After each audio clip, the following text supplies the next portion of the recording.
नमस्कार मंडळी, साडी घेतली की बऱ्याचदा तिच्यावरचं ब्लाऊज कसं शिवायचं हेच समजत नाही. शिवाय आपल्या कलेक्शनमध्ये असलेल्या डिझाईनपेक्षा वेगळे डिझाईन असावे असंही वाटते. साडीचा लुक तेव्हा शोभून दिसतो जेव्हा तिच्यावरचं ब्लाऊज परफेक्ट असते. म्हणूनच कोणत्या साडीवर नेमकं कशा पद्धतीचे ब्लाऊज शिवावे, ब्लाऊजची डिझाईन कशी निवडावी, खास करून ब्लाऊजच्या बाह्यांसाठी कोणते डिझाईन घ्यावे, यासाठी बघा या काही खास टिप्स आणि ट्रेंडी आकर्षक ब्लाऊजचे काही हटके पर्याय.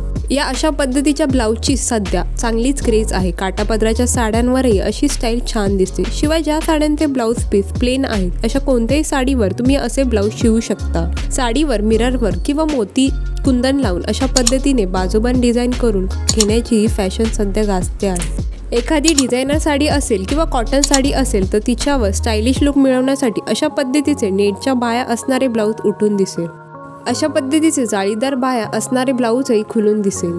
पफ स्लीव्ज म्हणजे फुग्यांच्या बाह्यांची फॅशन सध्या इन आहे. फक्त आता त्याच्या पॅटर्नमध्ये जरा बदल झाला आहे. वरच्या बाजूने फुगा आणि खाली अगदी घट्ट फिटिंग असलेली असे ब्लाऊजही लग्नासराईमध्ये गाजते. अशा पद्धतीने मिरर वर्क, एम्ब्रॉयडरी, मोतीवर्क केलेले ब्लाऊज तर सध्या अनेक नववधूंकडून हौशीने शिवले जात आहे. एवढेच नाही तर लग्नसराईसाठी अनेक जणी असे ब्लाऊज आवर्जून शिवून घेत आहेत.